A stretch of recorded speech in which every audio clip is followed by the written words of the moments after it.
예, 내일이면 사실상 설 연휴가 시작이 됩니다. 정치권은 김경수 지사 1심 유죄 판결로 크게 요동치고 있습니다. 여당은 사실상 사법부와의 전면전을 선언했고 한국당은 또다시 특검을 꺼낼 태세입니다. 네, 한편 오세훈 전 서울시장이 한국당 전대 출마 선언을 미루면서 그 배경에 관심이 쏠리고 있습니다. 정치권 소식들 최창렬 용인대 교육대학원장, 김형준 명지대 교수와 함께 자세히 짚어보겠습니다. 어서 오세요. 네, 안녕하십니까. 어서 오십시오. 네. 자, 김경수 지사의 구속 후폭풍이 거셉니다. 유죄 판결을 두고 여야가 극한 대치를 가고 있습니다. 설 연휴가 이제 본격 시작이 되잖아요. 사실 오늘 오후부터 이제 귀성하시는 분도 있을 텐데, 글쎄요, 그 여당 쪽에서는 물론 악재겠고요. 한국당은 이걸 계속해서 정치적으로 이용하려고 하는 그런 모습도 이제 비춰지고 있는 상황 아니겠습니까? 설 연휴 앞두고 양 진영 간 대결 어떻게 보고 계십니까? 현재 양쪽의 그 여당과 그 특히 한국당, 뭐 야당 전체이긴 합니다만 뭐 또 약간 야당들에 따라 결은 다르죠. 이게 기본적인 프레임이 대선 불복 때 재판 불복으로 가는 것 같아요. 이건 아주 바람직하지 못합니다, 지금. 특히 이제 김경수 지사, 아직 뭐 사퇴하지 않았으니까 김 지사의 이 사건을 두고 이렇게 이제 법정 구속하리라고는 예상을 못했던 것 같아요. 저는 뭐 개인적으로 이제 판사 출신 변호사들하고 통화 좀 해보니까 법 쪽에서는 이제 유죄 쪽으로 생각을 많이 했다고 그래요. 그런데 법정 구속은 상상도 못했다 이런 얘기를 들었어요. 뭐 개인적인 얘기입니다만, 하여튼 그런 식으로 대단히 충격적이긴 해요. 그리고 이제 컴퓨터 장애 업무 방해란 이 혐의가 아직 뭐 실형이 선고된 적이 없다고 합니다. 단지 이제 재판부는 이 사안을 이제 선거 개입으로 본 것 같아요. 그래서 이제 그 중형을 내렸는데 이 기본적으로 이제 민주당이 이제 지나치게 좀 흥분해 있지 않느냐 이런 생각이 좀 들어요. 이거를 재판에 대해서 전 재판 결과를 비판할 수 있다고 봅니다.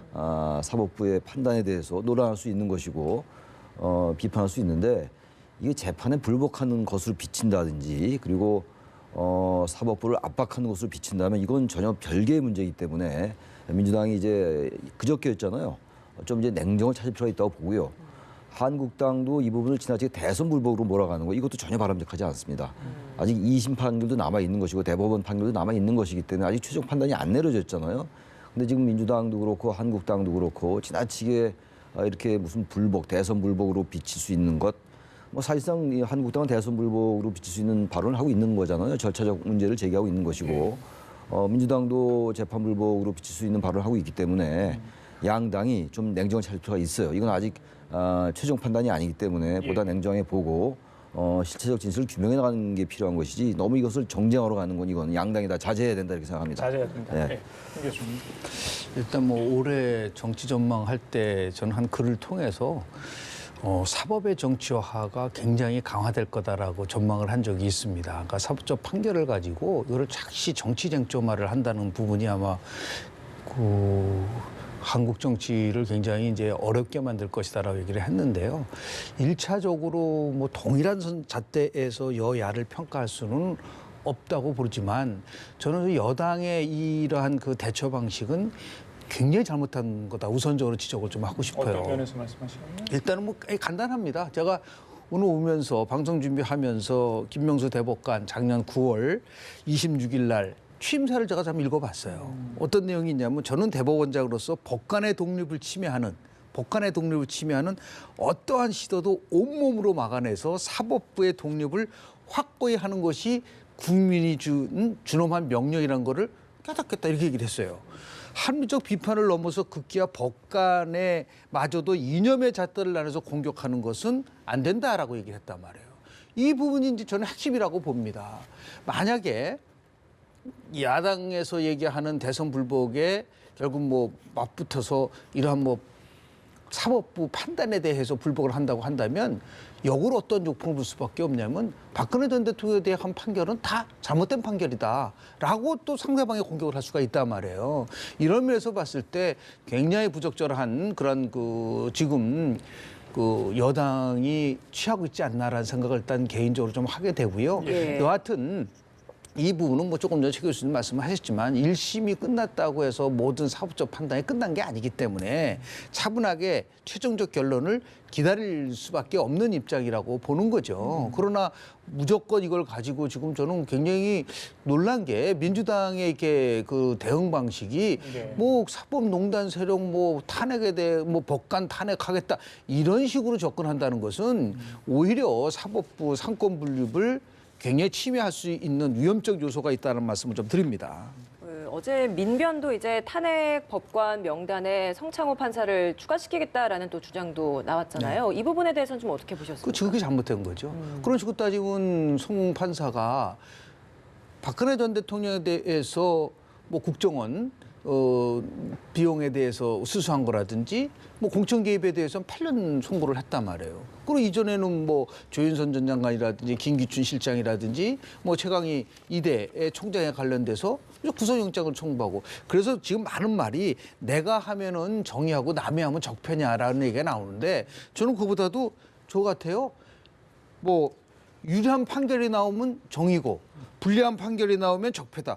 유정 불적이냐 이런 말까지 나온단 말이에요. 이건 지극히 잘못된 민변이라는 데가 그동안 민주화를 위해서 한 개인의 인권 더 나가서 많은 사법적인 정의를 얘기했던 사람이 특정한 법관을 상대로 해가지고 그런 식으로 접근한다는 거는 그동안 민변이 보여줬었던 여러 가지의 그 행위를 스스로 부정하는 거다. 저는 그거는 있을 수 없는 거라고 봅니다. 예, 예. 김 교수께서 아까 김명수 대법원장의 예. 취임사를 잠깐 언급을 해주셨는데 이제 그제 이제 판결이 있었고요. 네, 그렇죠. 어제 김명수 대법원장이 별 이야기를 하지 않았어요. 그래서 왜 이렇게 침묵을 하느냐 했더니 오늘 이제 출근길에 기자들에게 이야기를 했습니다. 사실 뭐 작심 발언일 수도 있겠습니다. 판사 공격은 부적절하다. 판결 내용 가지고는 비판할 수 있다. 아, 뭐 그럼요. 이런 내용이 이제 그런 줄을 얘기도 이뤘거든요. 있고. 예. 어떻게 보십니까? 뭐 대법원장으로서 당연한 얘기죠. 아까도 말씀드렸다시피 재판에 대해서 얼마든지 얘기할 수 있어요. 그러나 최종 판단이 내려지지 않은 상태고 첫째, 아까 김 교수님 말씀하셨습니다만 또 하나 문제가 재판 결과를 나오기 전에 그러면 이번에 같은 경우에 대법원장이 뭐 그렇게 얘기하는 건 당연한 거고요. 영장 실질심사 하루 전인가 이 법원이 이제 선고기를 늦췄단 말이죠. 양승태 전 대법원장에 대한 양승태 전 대법원장에 대한 영장 실질심사 하루 전날 이제 선고기를 늦췄는데 이 부분을 여당은 생각을 하는 것 같아요. 네. 어떤 그 결과를 보고 만약에 발부가 되면은 판단을 하겠다라고 했던 게 아니라고 추정할 수도 있다 이거예요. 예. 추정인데 그렇게 한다면 사실 재판부를 기피 신청을 했었어야 돼요. 근데 제가 보기에는 이 재판 결과가 나오기 전에 그래서 이런 표현이 어떨지 모르겠는데 여권이 좀 방심한 면이 있어요. 특히 이 컴퓨터 장애 업무 방해에 대해서 실형이 나온 적이 없기 때문에 잘해야 벌금형이고 그리고 어떤 사실관계를 인정했다 하더라도 또 드루킹의 진술이 오락가락한 면도 있었단 말이죠. 전반적으로 볼 때 이렇게 뭐 법정 구속이라든지 이 정도 나오려고는 상상을 못했을 겁니다 아마. 법적에도 그런 판단을 많이 했다고 보는데 그렇다 하더라도 어쨌든 간에 재판부는 재판부대로 나름의 그 근거를 가지고 재판을 한 것이고 이거를 지나치게 사법부를 공격하는 것으로 비치면 선거의 공정성의 문제 또 민의의 공론장이 왜곡됐던 이런 면들 굉장히 중시한 것 같아요. 재판부가 볼 때. 예. 이거를 너무 이렇게 공격적으로 하면 안 된다. 같은 얘기긴 합니다만. 그래서 보다 차분해질 필요가 있고 아까 좋은 말씀하셨어요. 저도 항상 생각하는 게 우리 한국 정치가 언제부터 이렇게 사법 영역에 의해서 좌우되는 이런 경향이 굉장히 많아졌어요. 뭐 정치권의 일이 사법부로 갈 수 있죠. 재판의 판단을 받아볼 수 있는 겁니다만 너무 지나치게 많은 사안이 전부 이 검찰 사법 영역으로 가는 거 이건 아주 바람직하지 못해요. 정치권에서 어떤 갈등이 해소되지 않고 전부 무슨 일만 생기면 사법부로 가는 거. 특히 뭐 이런 경우에 어쩔 수 없다 하더라도요. 그런 것들을 우리가 이른바 정치의 사법화 또는 사법의 정치화 이런 것들 양면이 다 있는 것 같아요. 사법부가 정치에 깊숙이 개입하게 되는 결과 예. 이런 것도 아주 바람직하지 못하기 때문에 대법원장이 그런 발언은 당연한 발언이라고 생각합니다. 예. 예, 사실 네, 말씀하시죠. 저는 굉장히 만약에 1심 판결이기 때문에 더 지켜봐야 되겠지만 인지 판결 내용만으로 보면 굉장히 충격적이에요.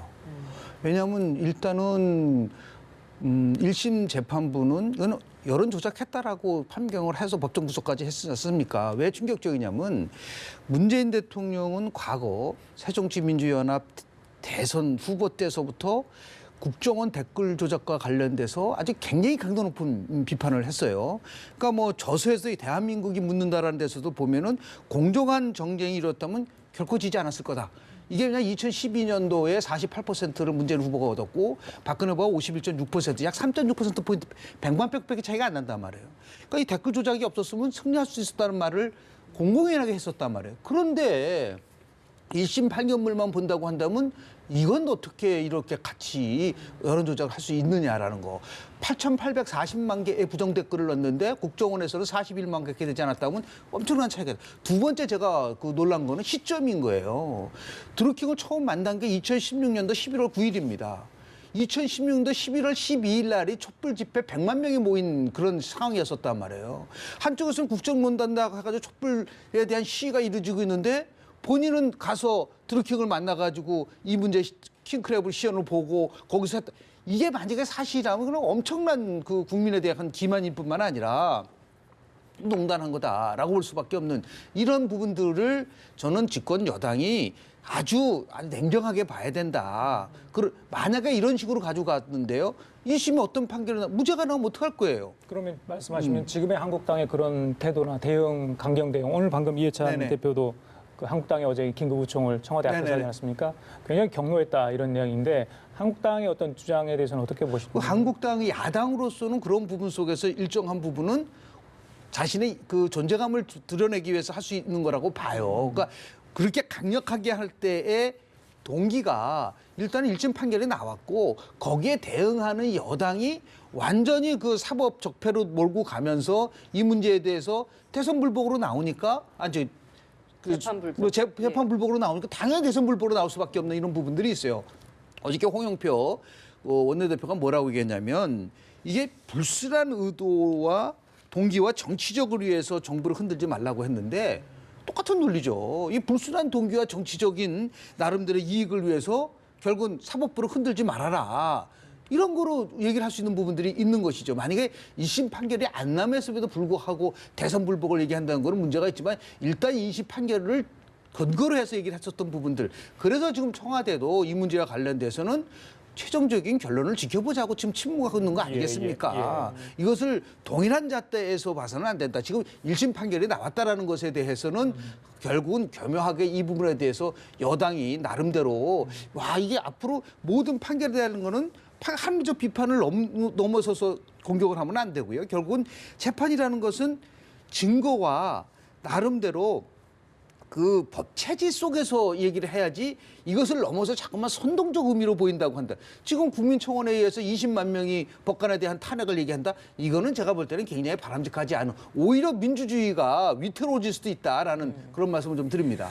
그러면은 이제 똑같이 최종적 결과를 기다리고 어떤 그렇습니다. 조치가 나와야 하는데 사실 지금 한국당에서 주장하는 부분은 더 윗선에 대한 개입도 있을 수 있기 때문에 거기에 대한 특검까지 또 요구하고 있는 이런 상황이거든요. 여기에 대해서는 어떻게 보십니까? 정치 공세입니다. 그거는. 제가 아까 민주당의 그러한 태도가 지나치게 성급하다라고 비판을 했는데 한국당도 마찬가지예요. 못지않아요 지금.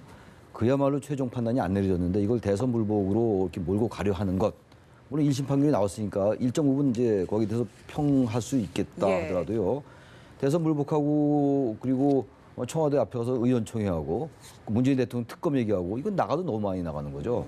이게 정쟁으로 몰고 가는 거예요. 그러니까 전 민주당이 오히려 뭐 한국당의 그러한 그 공세를 명분 있게 비판하기 위해서라도 더 차분하게 대응할 필요가 있다는 것이고 단지 저도 굉장히 놀랐어요. 어제 그저께 재판 결과 보고 법정 구속은 상상도 못했고요. 저는 물론 법률 전문가는 아닙니다만 저는 그래서 민주당이 일정 부분 이제 어제 그저께 이틀이잖아요. 지금 오늘 됐으니까. 민주당이 나름 흥분할 수도 있기도 할 것 같아요. 현직 기사를 꼭 이렇게 법정 구속시켜야 되느냐의 문제인 것이고 법정 구속이 과거에 2006년도인가 4년도에 한번 된 적이 있긴 있어요. 박광태 광주시장이었나? 그런 적이 한번 있긴 있는데 거의 전례가 없는 거란 말이죠. 현직 지사인데다가. 이런 데다가 이제 아까 말씀처럼 컴퓨터 장애 업무 방해라는 게 이렇게 실형이 선고된 예가 없고 그렇다면은 민주당이 흥분할 수 있어요. 근데 이젠 좀 이제 자제하고 이틀 지났으니까 이제 한국당도 이걸 문재인 대통령 윗선까지 보고됐다 이런 식으로 한 그 근거가 있습니까? 그것도 그야말로 근거 제시하면서 문 대통령이 보고됐을 거다라고 얘기를 해야지 때가 잘 됐다 그러고 막 공격 일본도로 나간다면요. 이것도 오히려 한국당의 역풍이 될 수 있어요. 그러니까 양당이 다 자제해라. 이성적으로 그럼요. 판단을 이건 해야 한다. 이걸 가지고 문재인 대통령 특검 얘기하면 너무 나갔죠. 예, 좀 주제를 바꿔볼게요. 예. 한국당 전당대회 오늘이 2월 1일이니까요. 이제 뭐 이번 달 27일에 이제 있게 되게 됐습니다. 한국당 비대위가 어제 긴급회의를 열었죠. 책임당원 요건을 변경을 했습니다. 그래서 황교안 전 총리, 오세훈 전 시장 전대 출마 문제 없는 걸로 결정이 났습니다. 그럼에도 불구하고 내부에는 조금 아니다 뭐 이런 여론이 계속 있는 것 같습니다. 전당대회 전까지 계속 시비거리가 되겠습니까? 어떻게 보세요? 시비거리가 돼서는 안 되죠. 일단은 뭐 선관위에서 최종적으로 그 유권 해석을 했는데요. 네. 그 당헌 당규를 보면은 선거와 관리와 관련돼서는요. 그 당규 제6장에 보면요.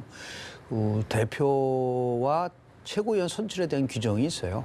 거기 보면은 12조에 나와 있습니다. 그러니까 선관위의 이 결정은 최종 의결 기관이다라는 부분들이 있고요. 그리고 당 선거와 관련된 모든 유권 해석은 결국 선관위가 한다고 얘기돼 있어요. 그럼에도 불구하고 일단 이제 비대위의 이제 결정을 기다렸는데 비대위도 또 이제 그런 식으로 결정을 했기 때문에 저는 이제 이 문제를 가지고 이제 왈가불가할 수 있는 단계는 지났다고 봅니다. 이제 곧 뭐 큰 틀에서 보면은 뭐 한 달도 안 남았지 않습니까? 27일이니까 특히 이제 서울 민심이 어떻게 움직이냐에 따라서 아마도 한국당 그 전당대회에 큰 영향을 미칠 거라고 좀 보거든요. 그래서 앞으로 이제 서울 민심의 국민들에게 어떠한 나름대로 자신의 비전과 정책과 미래에 대해서 얘기를 할 것이냐에 대한 것을 던져줄 수 있고 그것을 토대로 해서 치열한 경쟁을 하는 저는 뭐 수없이 강조를 했지만은 결국은 어떤 당 조직이든 간에 어떤 조직 간에